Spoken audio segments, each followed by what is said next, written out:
Hello, hello, hello. Welcome. Good morning, good afternoon, good evening. How is everybody? Whatever part of the world you are in, I hope you are having a wonderful, whatever part of the day, the world, I hope you are having a wonderful day, morning, evening. I hope it has been everything you've needed it to be. And if it hasn't been, you know what? There's tomorrow. We have tomorrow. It can only get better from here. Whatever, it can get worse. But even though it can get worse, it can get better too. So, oh, it is currently a Sunday evening here. At this point in time, I am exhausted. These last couple weekends have not been a recouping weekend for myself, which is what I'm used to. So it has been rather challenging. I've actually had to get out and go out and be around people and whatnot. That's hard for me, y'all. To be out in the world. It's rough. But anyway, welcome to Rush to Judgment with Jessica. I'm Jessica. If you're new here, welcome. If you are a returning viewer, welcome back. Glad to have you back. Glad you came back. You know, it's good to see you back. And if you're new here, I hope you enjoy it. I hope you come back. I hope you become a returning viewer. So today, you may have noticed we're going to do a true crime episode. It's just to recap a little bit. I don't watch these ahead of time. I like to keep it to where it's a pure reaction, so I don't watch them ahead of time. So the first reaction is the only reaction. So sometimes they're duds, sometimes they're not. So we'll see. I merely read the description, and sometimes they just have a title, and that is all there is. And I just want to remind everybody that I am not an expert, or nor do I specialize in any particular area of educational information. My videos are not made for educational purposes. They are merely for entertainment and commentary, and for me to, not only just talk to myself, but to talk to you. And this is what I do on a daily basis. So if I am sitting here talking or watching a video, I'm talking to myself. So I'm letting you into my world. This is how I watch many videos. So this is usually why people get annoyed with me watching movies or any type of TV show. I do a lot of commentary just in my everyday life. So join along. Comment yourself in the comments below. Let me know what you think, how you feel. I normally will respond and strike up a conversation. If you agree with me, if you don't agree with me, it's whatever. I just like to start up conversations and have nice, or, debates or what have you. Oh my God, I'm so sorry. Okay. So, again, remember, like, subscribe. Definitely hit that like button and subscribe, so you will get notifications and, You will know when I post new videos because I try to post something every day. And you can keep up with what I do. It's either some sort of, right now, it's just true crime and trials that I fall into. I haven't done anything too current yet because I haven't found anything that I can really keep up with currently. But I have some things that I am thinking that when they do pop up that I do want to follow, but it'll be something different. And maybe some live streams come along with that at some point. But until then, we will get into this. You would think I would be ready, but I wasn't. That's fine. It's okay. We'll just do it real fast. Real fast, real fast. There we go. There we go. Full screen it. Put me down here in the corner. And it is a brutal and horrifying discovery. Might be too loud. Well, instantly we knew we definitely had a homicide on our hands. A male's savagely severed arm discarded in a Calgary dumpster. You are starting with a huge puzzle and you're trying to find the answer. Whose limb was this? Yeah, whose limb is this? What monster could commit such a gruesome and terrifying crime? This was a true whodunit. Everybody was a suspect at that point. This is the story of a mother's desperate search for answers. I just think, oh my God, so where's the rest of his body? And investigators' dogged determination to unearth the truth. It's my job, my responsibility to bring someone to justice who's responsible for this horrific crime. She looks like Bruce Jenner. When he was Bruce Jenner. I guess Caitlyn Jenner now.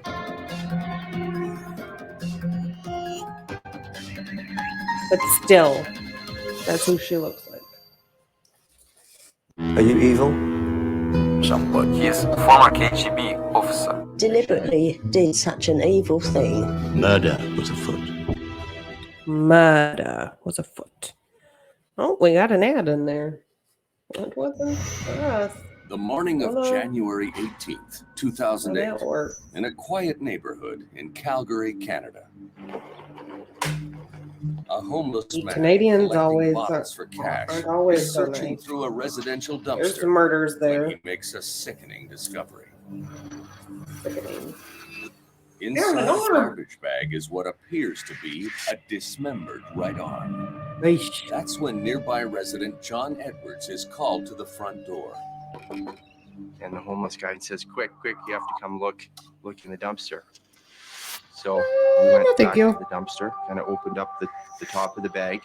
Inside was a human arm, cut from approximately the collarbone, just right across there. Eesh. Edwards makes a frantic call to 911. Police emergency. Oh, hi there. I believe there's part of a body in a garbage bag in the dumpster, like a complete arm with like blood on it and stuff. An arm? I don't think they actually believed me when I said that there was, a human arm in the dumpster. I think they might have thought it was a bit of a crank call. Get him here quick. That's coming right away. Is it crank or prank? Yeah. Investigator Cliff O'Brien heads to the location.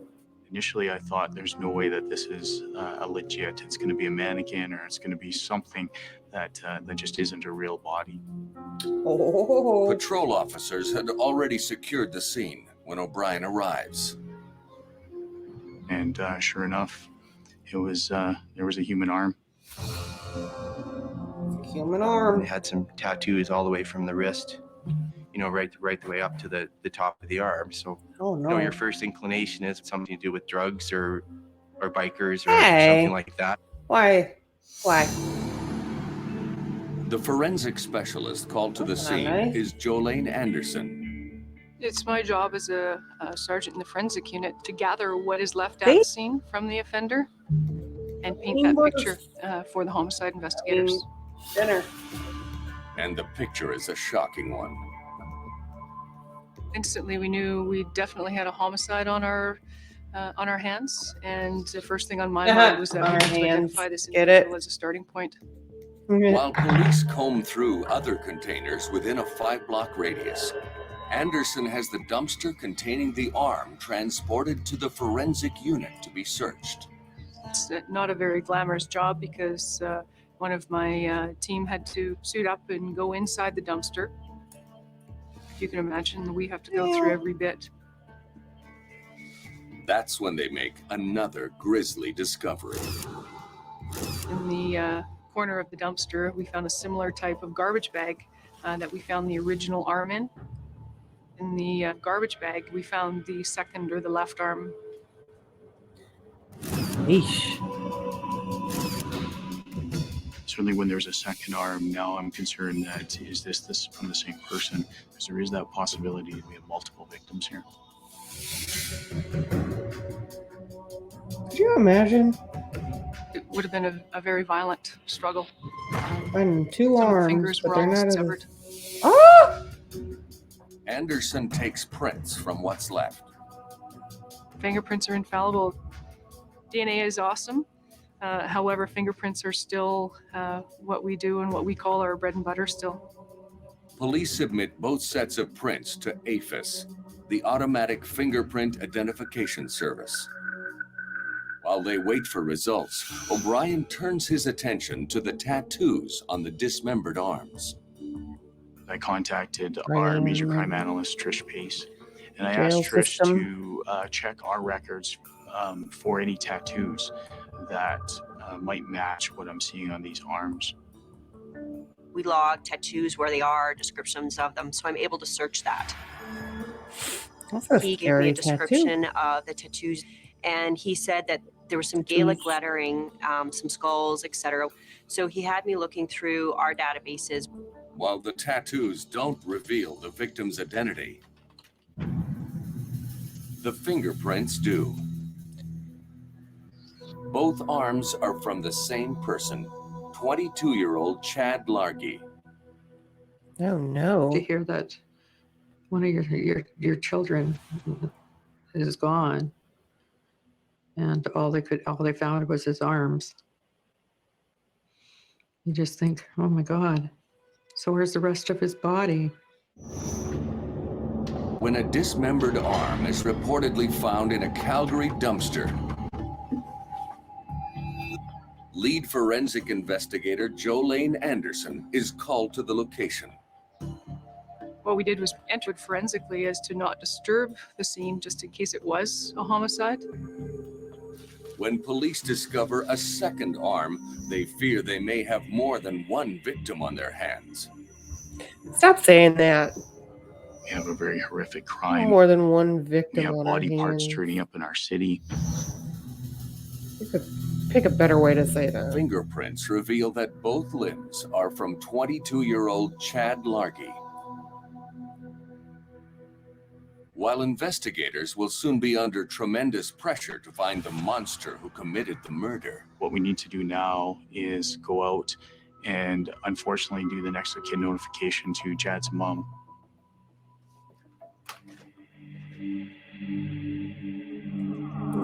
I couldn't believe it. I went into instant shock. It's the most horrible experience that anybody could ever go through. She tells investigators about her son's short and troubled life. A difficult journey that began when Chad was born 3.5 months premature. Oh, look at him.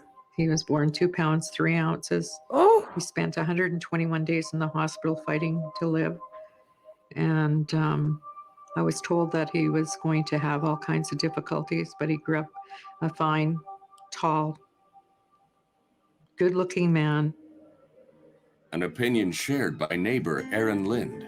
Chad was amazing. You know, he was a typical kid. Yeah, he got into trouble here and there a little bit.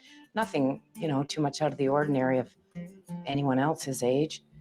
He was very, very loyal. He'd give you the shirt off his back if he thought you needed it. He loved people. He loved all kinds of people. He was a kind person. Sometimes I would get angry with him because he was just a bit too kind, you know? But there was another side to Chad Largy.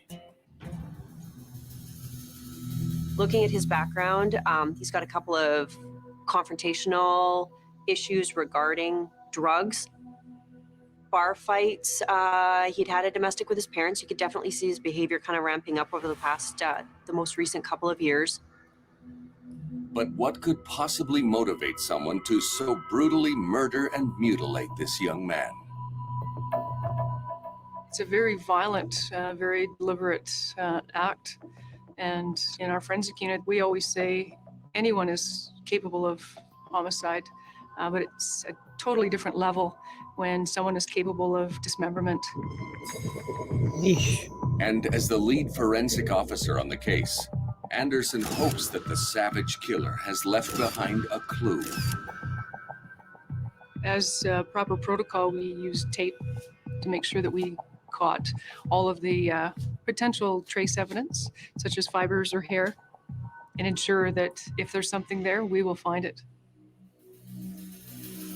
Meanwhile, police release a statement about the Largy killing. All we ever told the community and the media was that we had one arm that was located. By not revealing the discovery of the second arm to the public, police create what's called holdback information. Crucial details about the murder that only the killer could know. Like, oh, but I left both of them in there. How come they only found one? The news of Chad Largy's gruesome murder sets the entire city on edge. Calgary Police Staff Sergeant Patty McCallum. There's shock because it's dismemberment, and people become afraid that maybe somebody's out there that they too could be the next target who would be dismembered. Investigators had learned from Chad's mother that he had spent the evening of the murder at a Calgary bar. We were able to get Chad's cell phone records by a search warrant. It confirmed the fact that he'd been in the downtown area prior to the homicide. We know that he had been drinking, and we were able to establish that Chad had phoned for somebody to come and pick him up. Seldom. And we actually But have murders last are video random, of Chad so- leaving that bar. Just saying. Chad's phone call was to his Said father, he was murdered by James somebody Largy. he knew. Police contact him. Chad's father really did not want to come and talk to us. He didn't want to know any details about his son's death. This is very strange. I don't know any parent that wouldn't want to know the details and to assist in the investigation. It is only when police threaten James Largy with arrest that he agrees to speak with them. And on Saturday morning, 24 hours after the discovery of his son's remains, he sits down for an interview with investigators. He tells them that Chad phoned him because he was stranded at the bar, and that Largy was taking his son home when Chad decided to visit friend Dean Commanda. Dean comes down, meets him at the back of the apartment building. They give Chad's dad some money to go buy some mix. Chad's father comes back a short time later with the mix, can't get into the apartment, makes some phone calls, and ultimately goes home. But is James Largy telling the truth? Or was this young man murdered, then brutally dismembered by his own father? There's no Well, doubt that we suspected Chad's father may have had something to do with it. We followed up James Largy's story saying that he had gone out for mix. We went and obtained the video to make sure that that's where he was. His story checks out. James Largy is innocent, and investigators are back to square one. When Calgary police are called to the scene of a dumpster containing a dismembered arm, investigators must determine the identity of the victim and the motive for the murder. Is this some type of organized crime group that is sending a message or trying to get revenge on somebody? Police soon discover a second arm, and lead forensic investigator Jolene Anderson begins the grisly job of searching for clues. When we tape the arms, we're believing that the offender has left something behind on the arms, whether it be hair, fiber, potentially. Chad Largy had spent the evening of his murder at a Calgary bar, then called his Why are we dad to pick him up. recapping? Fuck, I already heard all this. Police contact James Chad. Largy, who reacts Yeah. with indifference to his son's death and refuses to cooperate with them. There's no doubt Chad's father was absolutely a person of interest for us. But the father's story about having dropped off Chad at friend Dean Commanda's turns out to be true. And it is by no means the first time police have heard the name Dean Commanda. Commanda had been known to us for a long time. He had a known criminal history. He had a known drug-related history. But could the 22-year-old have actually had a hand in the killing and savage Stop saying mutilation that. of his best friend? There is nothing in their past that would indicate that Commanda would have killed Largy. Nor, according to Commanda's girlfriend, did Dean have the opportunity. She says he was with her the night Chad was murdered. What's more, Commanda seemed genuinely worried when Largy dropped out of sight.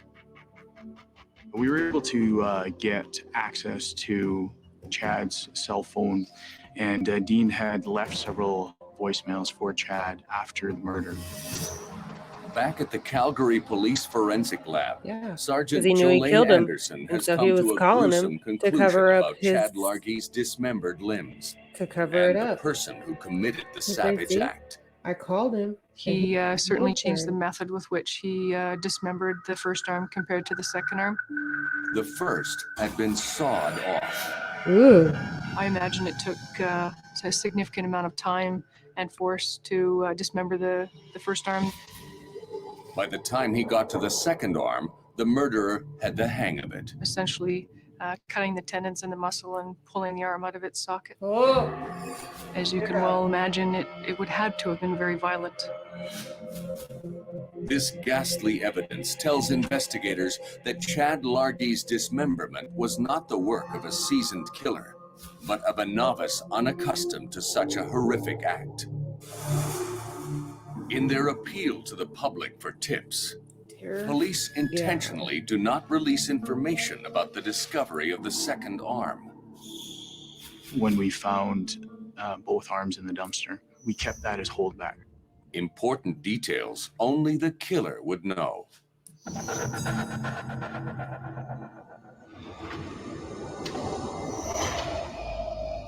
Police are inundated with calls from shocked Calgarians. And one of the tips is from a rental company. They rented out a meat cutter, and the person that returned the meat cutter after having it for the weekend left it full of flesh and full of blood. Oh. Could those remains be Chad Largy's?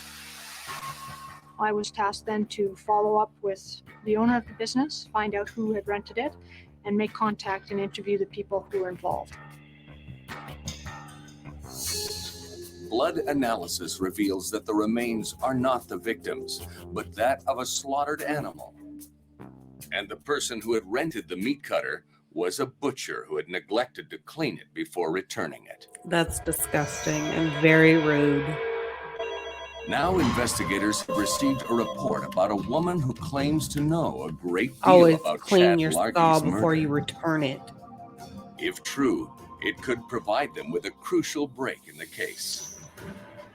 My partner and I went and met with her and interviewed her, and she tells us that she was there when it took place, she witnessed it, and she provides a lot of details.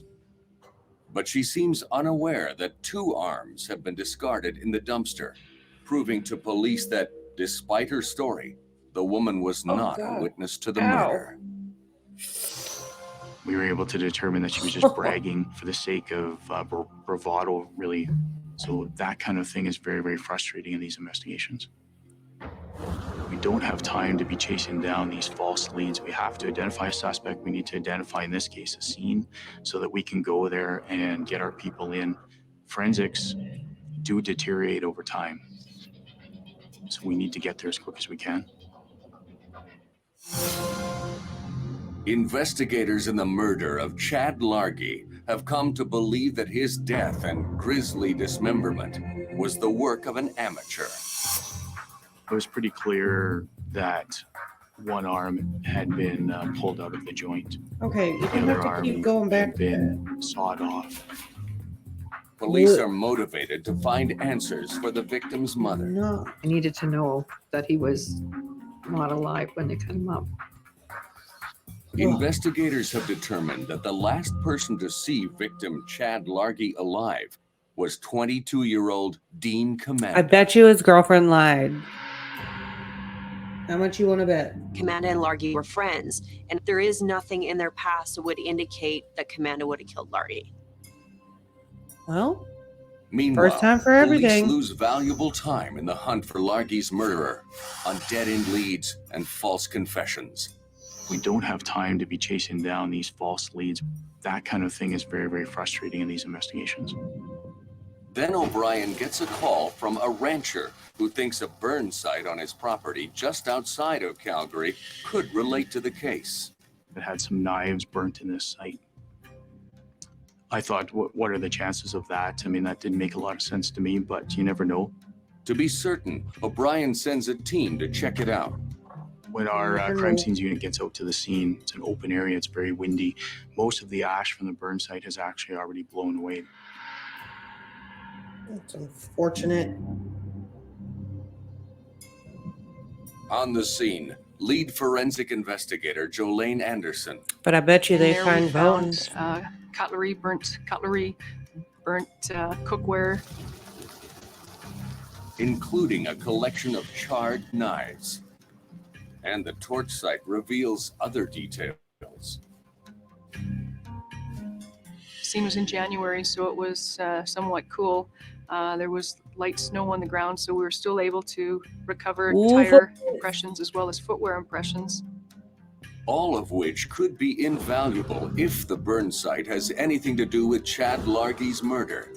But there is nothing at the scene to suggest that it does.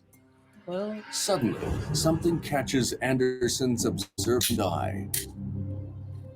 Our other officers were photographing and seizing as they do, and overall I was standing back watching, and I saw a receipt kind of blow by in the wind. Blowing in the wind. What's it for? I picked it up and had a look at it and thought, this is very odd.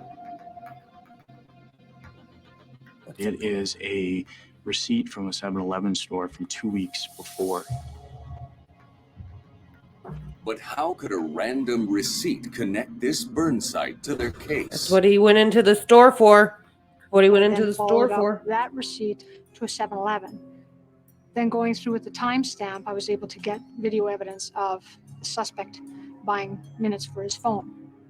And the man who purchased those minutes is Dean Commanda, Chad Largy's closest friend, and the last person to see him alive. Shit. Right around that same time, some of the detectives working on the case did some computer checks on our database, and they found that Dean Commanda had rented a rental truck, which had dual tires.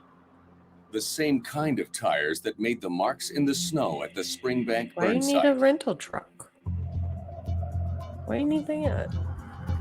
That's when police are shocked to discover that rental truck had been lit on fire.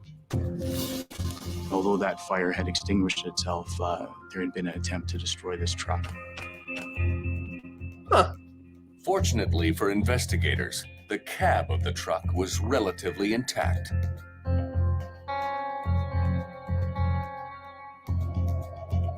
So we were able to find a pair of loafer-type shoes that were in there. Those shoes match up with footwear impressions that we find out at the Springbank burn site. Yeah, I told you the girlfriend lied. A further search of the truck turns up what could be another important clue. Beside the driver's seat, we also find a label for a jerry can. It became my task then to take that label and find out the origins. And I went to the Canadian Tire, which then suggested that that particular SKU number would go to a petrol can, and then you take the time period which leads us to video evidence, which they had in their Petrocan store. Oh, the petrol What the can. video shows fascinates police. We have Dean Commanda going to a gas station on the western edge of our city, buying a jerry can, buying some gas. We have A jerry household can. items. It's a being gas burnt in can. Springbank in the western That's part what of they our call city. them? We have the truck that Dean had rented burnt. Again, an arson about a block from where it should be returned to. Which might link Dean Commanda to the burn site and burned out truck. But so far, there is nothing that connects him to Chad Largy's murder and brutal dismemberment. That's when investigators spot a strange bit of coiled wire amongst the burn site debris. We weren't sure what it was until you take a closer look at it. What it is a coiled door stop. So why would a remnant of household hardware be of interest to homicide investigators? Somebody was cleaning up and somebody had thrown out pieces of baseboard, which would include this coiled door stop. He has an idea about who that somebody is. Dean Commanda. And O'Brien believes Commanda was cleaning up Chad Largy's blood, then trying to destroy the evidence. So now what I need to do is to work on a search warrant to get into Dean's apartment where he believes is where the crime was committed. Forensics do deteriorate over time, and so we need to get there as quick as we can. It has been more than How a much week time in since between the first discovery time y'all of Chad said that Largy's arms in a Calgary this time? dumpster, but police have yet to find the rest of his body or identify his savage killer. Despite investigators' got him. belief that a burn site on the outskirts of Calgary has nothing to do with their case, they send a team to check it out. They find charred cookware and cutlery, including a collection of knives. And lead forensic investigator Jolene Anderson spots a receipt. Was blowing along the prairie, and I'd stepped on it, Good picked it on up, ya, Bruce. and realized that this was, in fact, potential key evidence. Officers trace it to a convenience store and pull the surveillance video. And sure enough, we have Dean Commanda going into that particular 7-Eleven store and purchasing some minutes for a cell phone. Meanwhile, police discover that Commanda had recently rented a vehicle with the same dual tire marks found at the scene of the burn site. Although the truck has been torched, investigators are able to retrieve a pair of shoes from the cab. There was a very clear characteristic that we found on the footwear, and we were able to do a comparative chart with the one footwear impression that we found at scene. They also pull from the truck a jerry can. Police trace it to a gas station, and surveillance video shows Commanda purchasing the can and then filling it with fuel. But the evidence indicates only that Dean Commanda may be responsible for the arsons. It's not until investigators discover a doorstop at the burn site that they begin to believe The that crazy Commanda thing may is have killed and you dismembered can get the Chad same amount Largy of time in for his arson condo, as you can for then murder. ripped out and set I ablaze don't know what it's any like in trace of the Canada, crime. but here Dean in the is States, now, no doubt about it, has become our number one suspect in this case. Police apply for They a don't play warrant with to arson enter around Commanda's here. apartment, although they know it will Which take is crazy. days to process their request. In the meantime, having discovered that Commanda's car is nowhere to be found, they get a search underway for it. We felt that because it had gone missing, that it may have some information that may be related to the case. Detective O'Brien he set had that me on put fire, together a too. bulletin. It was sent out to our district offices, our traffic unit. It was sent out to our partner agencies around Southern Alberta to see if anyone could locate this vehicle. Within hours of us putting that out and within hours of us talking to the media about it, I received a call from an RCMP officer who said that she had found a vehicle and it had been on the side of the road on fire. The license plate was missing, the VIN number was missing, and it matched the offender's vehicle. So again, we have another link to Dean here and torching of his car. Why would Dean Commanda have set his own car on fire? Did it contain something he was trying to destroy? Cliff O'Brien tries repeatedly to contact Commander. I am phoning him relentlessly to come in and talk to me. And I am leaving him voicemails. And I am phoning his friends. I'm going to his house. I'm leaving my business card. So he now knows that he needs to come talk to me. But when Commander ignores investigators' calls, they park a surveillance team outside his residence. Then O'Brien calls to tell Commander the jig is up. Within an hour of that phone call and me leaving that voicemail for him, Dean and his girlfriend come screaming out of the residence, get into a car and drive very, very quickly, very erratically to a local hospital. Very, very Our quickly. surveillance team goes into the hospital and can see Dean being wheeled into emergency with some type of bandage on his hand. And Dean is screaming. And investigators think they know how their suspect injured himself. During the attack on Chad and during Chad's murder, that Dean cut his hand, likely from the knife slipping. So why was Commander admitted to the hospital not for a knife wound, but a third-degree burn on the palm of his hand? Police have a theory. But when he knew that burnt it to cover it up. he Good put on God. a frying pan onto his stove, and he put his cut hand right onto the frying pan to cover up the fact that he had this knife wound. And with his girlfriend clearly involved in the ruse, Dean Commander's alibi for the night of the murder goes out the window. It is the behavior of a desperate man. He's burning his own hand, he's burning property, he's taking all these large steps to conceal evidence. But in retrospect, what he's doing is pointing right at him. But investigators still don't have enough of a case against Commander to arrest him. And their warrant to search Well, then his it seems like apartment has he's yet to doing a come great through. job. Police decide to keep a team on Commander's tail. Dean and his girlfriend go to a movie theater. So I asked our surveillance people to go in and to see if there was any cast-off DNA. Our surveillance unit was able to seize a straw that Dean had been using, and we were able to send that to the crime lab and get Dean's DNA off of that straw.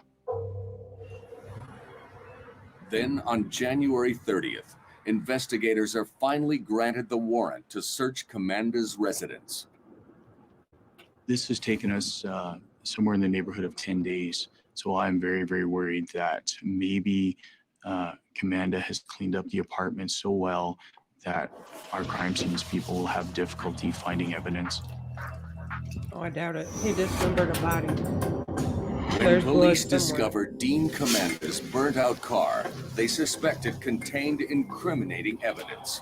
Perhaps the blood of murder victim and close friend, Chad Largy. Then the 22-year-old Commander badly burns his own hand with a frying pan, and police believe he's trying to hide the knife wound he received struggling with Chad. The burns obliterate what we suspected was a cut from a knife fight. Police put a surveillance team on Commander, follow him to a movie theater, then lift his DNA from a discarded drinking straw. It's not until 10 days after Largy's death and gruesome dismemberment that police are granted the warrant to search the site that they believe to be the scene of the crime, the suspect's condo. That's allowed Commander a lot of time to destroy evidence. Lead forensic investigator Jolene Anderson will have her job cut out for her. When the door opens to the apartment-style condo, immediately we see that there's carpet's been removed, underlay's been removed, and the condo is in somewhat disarray. I can see that baseboards are missing. I can see lots of cleaning supplies around. It's very, very evident to me, just standing in the hallway, It's remodeling. looking in, that there had been a substantial amount of cleanup. Anderson records video evidence of the crime scene and considers where to best concentrate her search. Just by looking at the pattern with which the carpet and the baseboards were removed, the scene of the homicide would have been just outside the bathroom in the hallway area, and probably the dismemberment in the bathroom area. First thing that we did was a basic white light exam. Pure white light in a slow, methodical method will give you lots of information. We would go through the different wavelengths of light with different types of filters on our eyes to protect our eyes, as well as filters on the camera so we can capture what we're seeing, so we can present it later in court. While forensics officers examine every inch of the bathroom, in the kitchen, they discover bloody bandages in the garbage. So, which of course is very unusual because it's a homicide scene. Obviously, it wouldn't have helped the victim to have a bandage.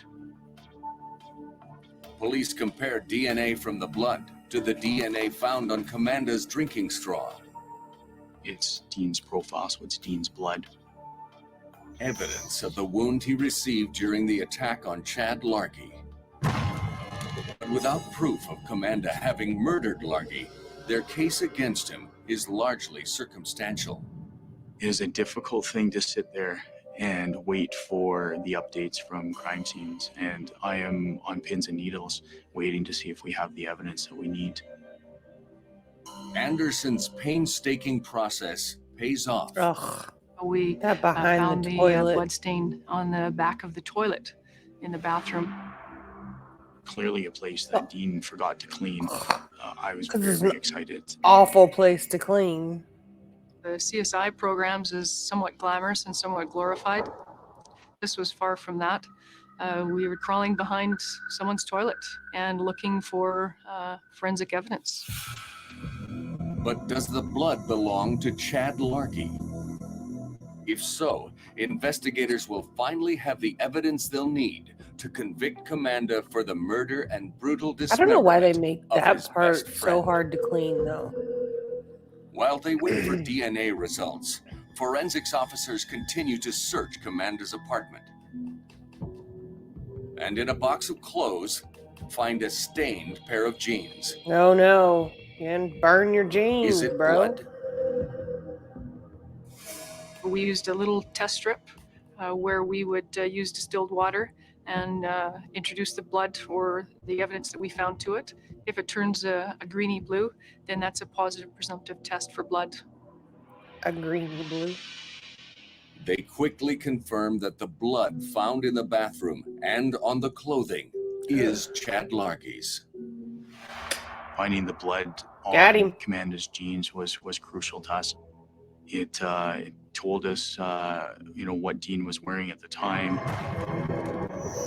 Police Why would you apprehend burn your both whole Comanda car? and his girlfriend at a A Calgary bar. U-Haul. She is held for having Dishes. provided the suspect with a false alibi. He is charged with second-degree murder. Are you sure she didn't help him? After an intensive 10-day search for the ruthless killer of 22-year-old Chad Largy, Dean Comanda is finally behind bars. Blood spatters found in the bathroom confirm the location of Largy's grisly dismemberment. Jesus. And bandages covered with Comanda's blood clearly place him at the scene of his best friend's horrendous murder. The first time I met Dean Comanda, I told Chad that he would be the death of him. And those were my exact words, that Chad, he's going to be the death of you. But will the killer confess to his crime? And will he reveal what he did with the rest of Chad Largy's butchered body? I hope so. I had some of our best interviewers conduct the interview with Dean. And I monitored from another room. Dean said nothing, and this was a long interview. I had been keeping Chad's mom, Lorraine, updated as to the status of the interview. She asks for the chance to speak with Comanda face to face. I've never done this before, and I've never done it since, but I drove out. I picked up the victim's mom, Lorraine, and we drove down to headquarters where I allowed Lorraine and Chad's sister to go in and see if they could talk to Dean, and at the very least try to figure out where the rest of Chad's remains were. Police record their conversation. Please, Dean, please. I need to know where his body is. I need to put him together. I need to put him together. Oh, Jesus. I just kept on saying, please, just tell me where his parts are so I can put them together and I can have a proper burial. That's all I'm asking you. That was probably the most intense thing I've seen in one of our interview rooms, where we have a grieving mother pleading with her son's killer, who she knows, to give her son a proper burial. It was heart-wrenching. I need to know what happened because I'm gonna die if I don't know what happened. Please. It's my boy. Despite the mother's pleas, Dean Commander refuses to confess to what he did with the rest of Chad Largy's body, nor will he reveal why he murdered him. Dean had no soul. He was empty. His eyes were empty. At the end of these cases, sometimes we just don't have all the answers, because the only person that knows is Dean, and he's not talking. Investigators suspect that Commander left Chad Largy stranded at the bar. Then Largy had his father take him to Commander's so he could have it out with him. The two fought, and Dean Commander stabbed his friend to death, then butchered him to get rid of the body. After using his car to distribute Largy's body parts in dumpsters around the city, Commander set the vehicle on fire to destroy any evidence left inside. Then he tore apart his condo to get rid of the enormous amount of blood, loaded the materials into a rental vehicle, and drove them to the outskirts of Calgary. After torching the garbage at the Springbank site, Commander returned to town and set the rental truck on fire in order to destroy any DNA and to try to cover his tracks. Lead forensic investigator Jolene Anderson is proud of the work she and her team contributed to the investigation. This truly was a forensic case file, and just for us to be able to link all of these very diverse scenes, everything from the West outdoor burn scene in Springbank to the condo to the U-Haul, everything fell into place almost systematically. Yeah. In court, Commander maintains that Chad Largy was the aggressor and that he killed his friend in self-defense. And on February 13th, 2007, a little more than a year since Chad Largy's gruesome death, Dean Commander pleads guilty to manslaughter. He is sentenced to 10 years, less time already served. Commander's girlfriend is not charged. Dear God, go to Canada. Chad Largy's remains have never been found. In 2009, Sergeant Jolene Anderson was promoted to the rank of Staff Sergeant and is now in charge of Calgary's Forensic Crime Scene Unit. 10 years. 10 years for manslaughter. Are you fucking kidding me? He murdered a man and dismembered him. Pled. Oh my God. Oh my God.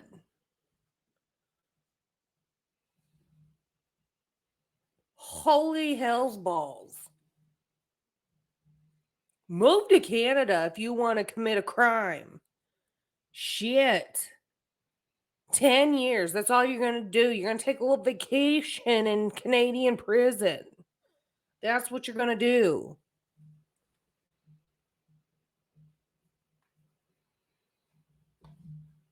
That's ridiculous.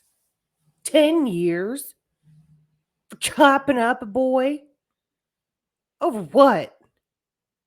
Are you kidding me? What the hell?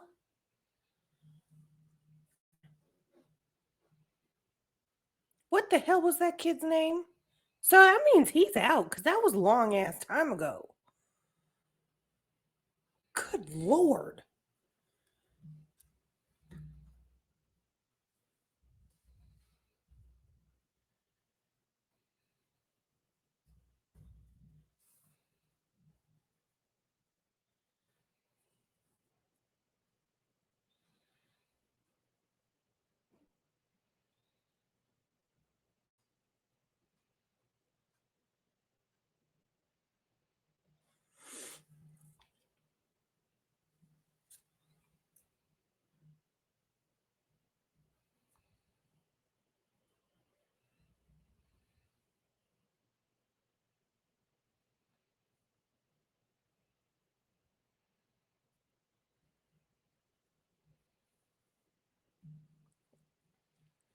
Okay, maybe it happened.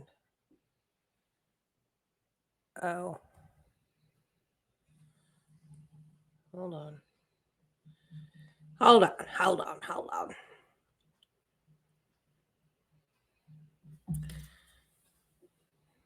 So this was an article in August 2016. Dean Commanda, who dismembered best friend in 2006, wanted on Canada-wide warrant.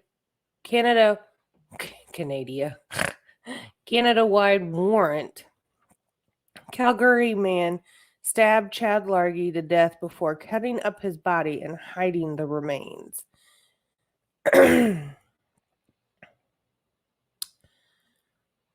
A Canada-wide warrant has been issued for a Calgary man convicted of stabbing his best friend to death a decade ago and then dismembering his body to hide the evidence. Dean Commanda began serving a 9-year, 6-month sentence in February 2007. He had been convicted in the manslaughter death of 22-year-old Chad Largy. Dean Commanda fatally stabbed... Oh, okay, yeah. Commanda was also convicted of indignity to a dead body and assault with a weapon. He was granted statutory release last November. So this was back in 2016. Corrections Canada says a warrant has been issued for Commanda's apprehension and the suspension of his release, but did not release any further details on the case. It says there are 3 reasons why a Canada-wide warrant should be issued. Breach of parole conditions to prevent a breach of parole conditions for public safety. So he was released on parole, basically, and fucked it up. And now he has a warrant. But again, this was back in 2016.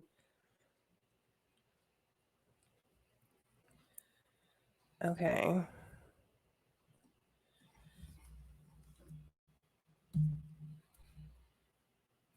Jesus.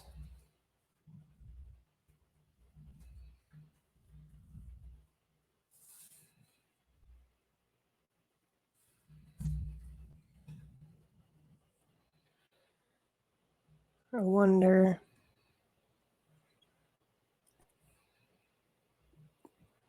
There's nothing new on him. All of the last updated anything on him. So he's probably just out and about.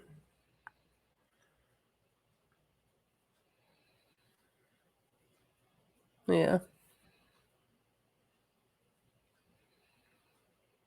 He probably went back, finished his time, and then